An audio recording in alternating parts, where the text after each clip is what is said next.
fuck are you?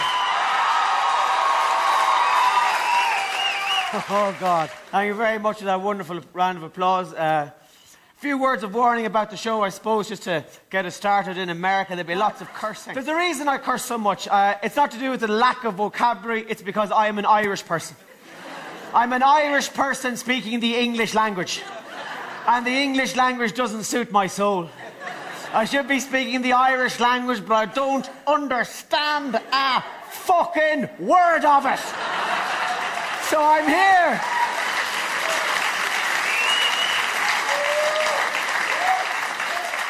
I have been condemned to speak in another man's tongue. And we're all hoping for something a bit different to happen tonight, aren't we? We're hoping for some kind of elevation, some kind of a connection between the performer and the audience that lifts us out of the mundane, that rises us up mightily up into the stars.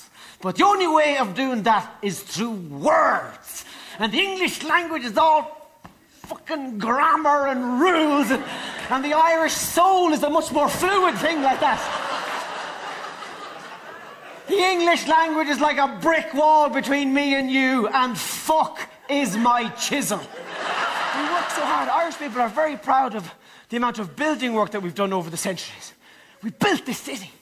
We fucking built this city. Very proud of that. Proud of everything we've built, apart from the Titanic. We don't talk about that as much. That's because the Titanic was built by Protestants.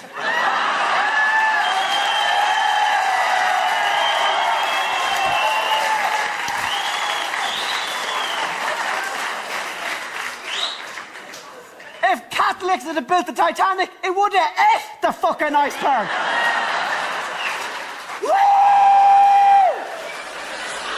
Thank you very much for inviting me to your festival. Big fan of festivals. I like Christmas. A lot of people give out about Christmas. They say Christmas is too commercial. They say it's not supposed to be commercial. They say it's supposed to be about the love of the baby Jesus in your heart for all the people. Wrong! Christmas was always commercial. The very first Christmas was commercial. The baby Jesus was only born, and the three wise men burst into the stable. I got you this.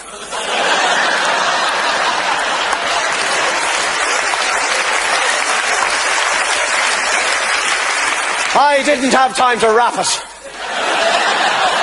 And I know it's Christmas and your birthday, but I hope you like it. My favourite festival of all time is Lent. Why? Because it's hard. We need hard stuff. We need an austere time. Lent is an opportunity to head off into the wilderness. 40 days and 40 nights in the middle of nowhere. Trying to connect with yourself. That's what Jesus did. He went off into the desert for 40 days and 40 nights thinking. And he gave up sweets as well.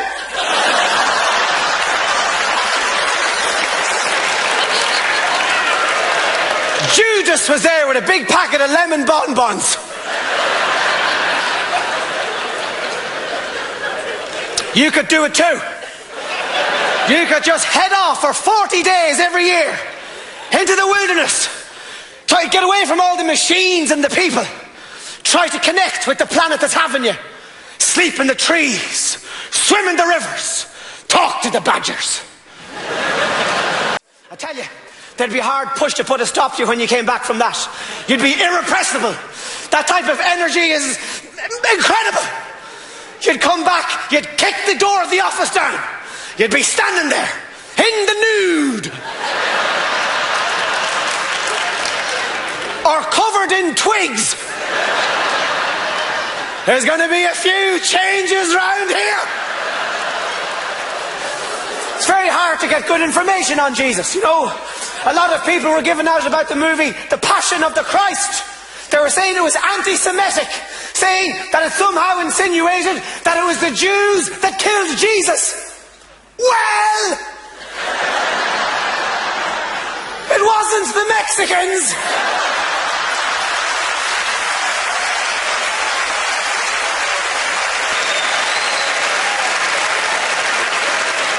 I must have missed that bit of the Bible. You spend your life looking for good experiences, don't you? Especially a good non-economic experience. I like going to Mass because Mass offers the prospect of something joyous like that. Most Masses these days are terrible because most priests are terrible. What kind of a priest do you want? You want a good moral leader, someone you can trust. You do. You want somebody who looks as if the decisions he's made in his life have had some consequences on his face. You don't want your priest to look like a bank manager. You want your priest to look like John the Baptist, a wild-looking heretic, an outlaw, someone who'd come into town once a week on the back of a donkey, covered in locusts, sucking honey from a bee's arse.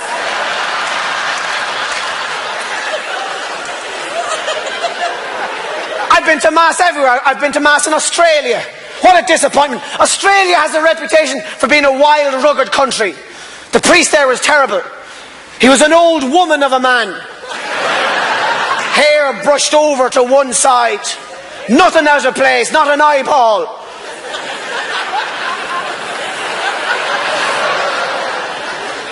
And he walks out into the church and says, "Hello. You're all most welcome to St. Cuthbert's Church today. We're going to be reading from the Gospel according to St. Luke." I like Luke.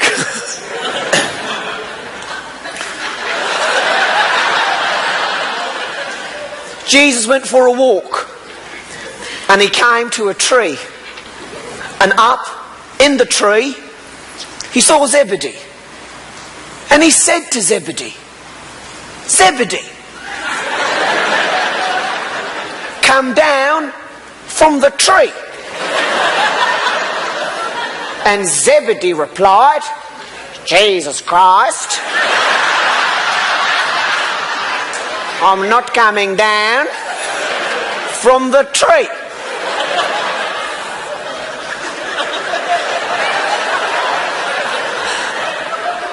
That's the Gospel according to St. Luke. I like Luke. But it's rubbish. You couldn't hang your coat on that, never mind your soul. We used to grow priests in Ireland. We used to grow them from bits of people that we didn't like. But we overplanted. We had an epidemic. We were flooded with them. So, we tried to engage the rest of the world in a priest for potato swap. And we were conned by the Africans. Bastards! Took all our priests, not a potato between them. Pagan, spudless fuckers. Our priests went over to Africa, and what happened? What do you think happened? They melted. And now we've run out of priests in Ireland. There's none left. And irony of ironies, what's happening? Missionaries from Africa coming to us. And at first the congregation is a little bit wary. No way! Are you the fella off the UNICEF box, are you? Jesus wasn't black. No, he wasn't. He looked like one of the Bee Gees. The sick fella. I like it. Because I think Mass given by an African priest is slightly more passionate. It might rise us up once again. In the name of the Father, the Son, and the Holy Ghost.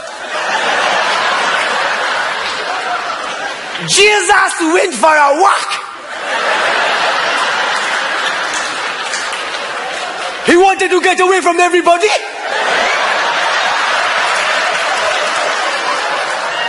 He does not have to explain himself. He is Jesus.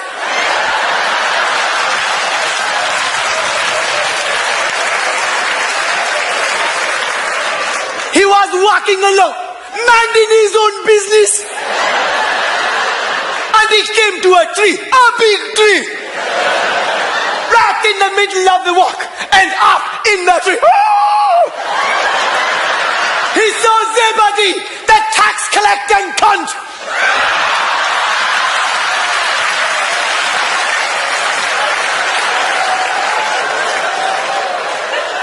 And he said to Zebedee, Zebedee, don't be wasting my time. Come and go from the tree.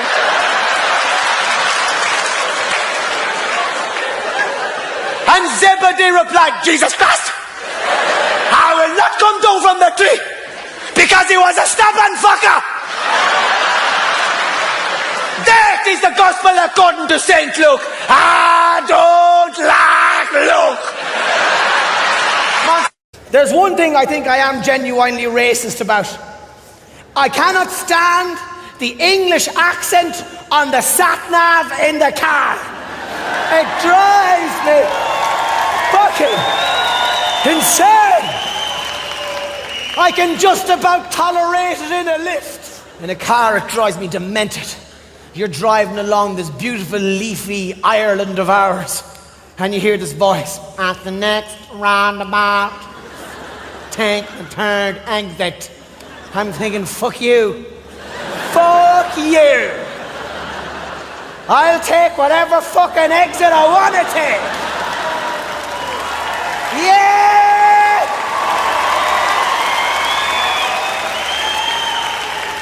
In me own country, I'll drive over the fucking roundabout. I'm not that happy with you knowing everywhere I'm going anywhere. You fellas parking their cars in the ditches. Come on, we're hiding from the sat-nav. Space bitch knows everything. Fuck you. We should have Irish sat-nav, shouldn't we? Of course we fucking should. It wouldn't be called Garmin or Tom Tom. It'd be called You Can't Miss It. The only problem with Irish sat-nav is you'd get all the directions at the start.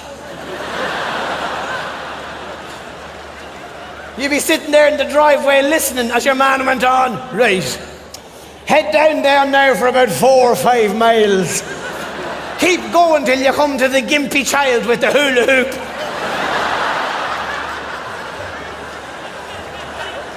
Slow down going by him, he's a contrary fucker. You wouldn't know which way he's going to left next.